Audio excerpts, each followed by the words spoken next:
Episode की शुरुआत में हमें दिखाया जाता है वो चोर पुलिस ऑफिसर को गोली मार देता है। वो तुरंत ही पुलिस ऑफिसर के पास दौड़ कर आता है और कहने लगता है क्या तुम ठीक हो। लेकिन उसकी हालत खराब होती है। वो ध्यान से उस बुलेट को देखता है और कहता है ये तो अंदर जा चुकी है सीधा इसके हर्ट के पास। लेकिन नहीं, अगर मैं इसकी पोजीशन को ध्यान से देखूं तो ये हर्ट के एकदम साइड में चला गया है। लेकिन इसका काफ़ी ब्लड लॉस भी हो चुका है। वो ऑफिसर उठने की कोशिश करने लगती है लेकिन वो उसे मना करता है और बताता है कि वो बुलेट उसके हर्ट से एकदम सामने से पास हुई है, इसलिए तुम्हें अभी आराम करना चाहिए। वो पुलिस ऑफिसर कहती है कि तुम्हें यहाँ से चले जाना चाहिए, तुम्हें अपनी जान बचानी होगी, तुम्हें मेरी चिंता नहीं करनी चाहिए। वो कहता है क्या तुम ऐसे वक्त में भी ये सब कर रही हो? तुम्हें चुपचाप यहीं पे आराम से रहना चाहिए, तुम बिल्कुल भी चिंता मत करना। उसके बाद वो उसकी तरफ आगे बढ़ने लगता है। ऑफिसर कहती है कि तुम ये क्या कर रहे हो, तुम्हें संभल के रहना होगा, उसके पास गन है। वो कहता है ज़्यादा कुछ नहीं, बस थोड़ी देर और रुक जाओ, उसके बाद मैं इस बंदे का काम तमाम कर दूंगा और फिर तुम्हें हॉस्पिटल ले चलूंगा। मगर ऑफिसर चिल्ला के उसे कह रही होती है कि आखिर तुम करना क्या चाहते हो। इस तरफ वो चोर की तरफ आगे बढ़ रहा होता है। वो चोर हंस रहा होता है और कहता है तो बच्चे, तुम मरना चाहते हो। मुझे लगता है तुमने बहुत सारी मूवीज़ देख ली है और तुम अपने आप को इस फिल्म का हीरो समझने लगे हो, लेकिन मैं तुम्हें दिखाता हूँ कि असली दुनिया कैसी होती है। और वो पे फायर कर देता है। सीन चेंज होता है, हमें हॉस्पिटल को दिखाया जाता है। इस तरफ हमें वो और एक ऑफिसर को दिखाया जाता है। वो ऑफिसर को सारी बातें बता रहा होता है कि कैसे कैसे ये सारी चीज़ हुई। उसके बाद वो उस लेडी ऑफिसर को लेके यहाँ पर आ गया।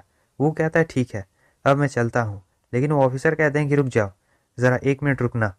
उसे बचाने के लिए तुम्हारा बहुत बहुत शुक्रिया, तुम्हारी वजह से वो हॉस्पिटल टाइम पे पहुंच पाए और उसकी जान बच गई है। वो कहता है मेरी जगह कोई और भी रहता तो वो भी यही करता। अब हमें 3 घंटे बाद का सीन को दिखाया जाता है जहाँ पर ऑफिसर की सर्जरी चल रही होती है। लेकिन सर्जरी में बहुत ज़्यादा वक्त लग रहा होता है और ये सोच रहा होता है कि क्या हुआ, क्या उसकी हालत उतनी अच्छी नहीं है, क्या वो क्रिटिकल कंडीशन में है क्या। थोड़ी देर बाद वो सर्जरी ख़त्म हो जाती है और डॉक्टर्स उसे बाहर निकालने लगते हैं। उसे देखने के बाद ये सोच रहा होता है काश काश मैं और पहले इसे हॉस्पिटल पहुंचा देता तो आज ये सब नहीं हो रहा होता। इसे लगता है कि ऑफिसर अब ऊपर जा चुकी है, लेकिन ऐसा नहीं होता है। वो अभी भी सांस ले रही होती है लेकिन उसकी हालत ठीक नहीं थी। डॉक्टर उधर से आती है और बोलती है कि वो अभी पूरी तरीके से होश में नहीं है, तो वो तुम्हें अभी नहीं सुन सकती है। वो पूछता है कि अभी उसकी कंडीशन कैसी है, क्या वो पहले से ठीक है या फिर नहीं। डॉक्टर बताती है कि ऑपरेशन सक्सेसफुल रहा और अब वो खतरे से बाहर है।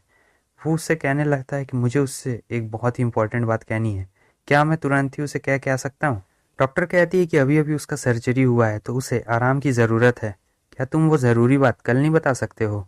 वो कहता है नहीं, ये बहुत ज़्यादा इंपॉर्टेंट बात है, अगर मैंने उसे आज नहीं बताई तो वो बहुत बड़ी मुसीबत में पड़ सकती है, इसलिए मुझे बताना होगा। प्लीज़ डॉक्टर, मैं आपसे वादा करता हूँ कि मैं ज़्यादा वक्त नहीं लूँगा, मैं तुरंत ही उसे वो बात बताकर आ जाऊँगा। डॉक्टर कहती है ठीक है, वो 10 मिनट में जाग जाएगी, लेकिन ज़्यादा लंबा मत खींचना।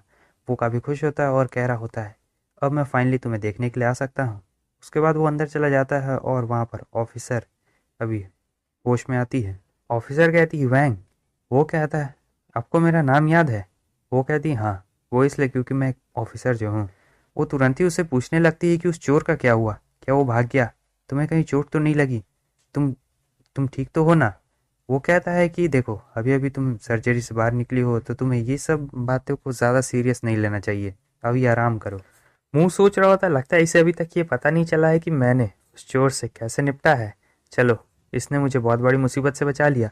और फिर हमें उस दिन का सीन दिखाया जाता है जब मुंह उस चोर से लड़ रहा होता है।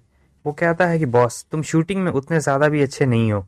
अब वो चोर काफ़ी घबरा चुका होता है क्योंकि उसकी एक भी बुलेट वो को टच नहीं कर रही होती है।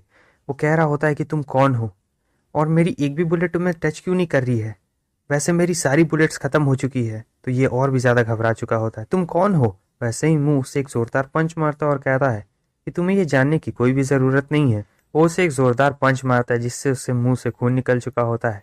लेकिन ये इतना भी ज़ोरदार पंच नहीं होता है कि वो उस चोर की जान ले सके। वो बेहोश हो चुका होता है।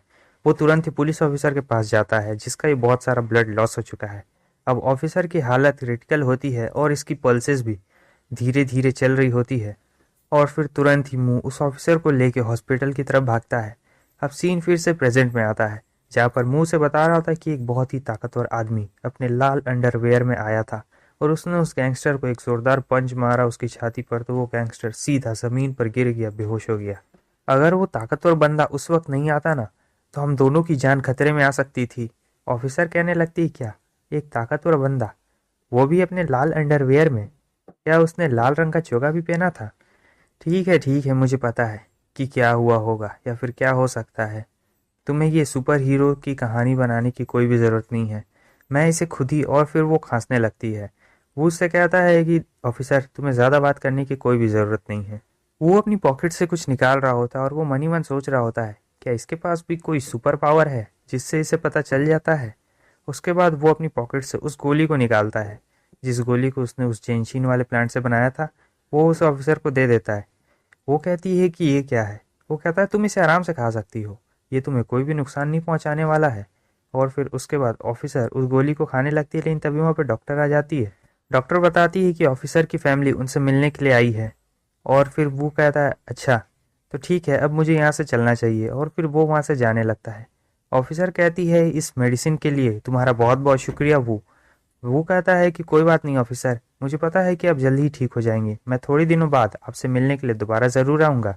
इधर हमें ऑफिसर के पेरेंट्स को दिखाया जाता है, जो कि पूछ रहे होते हैं कि उनकी बेटी कैसी है, क्या उनकी बेटी की हालत क्रिटिकल है या फिर अच्छी है।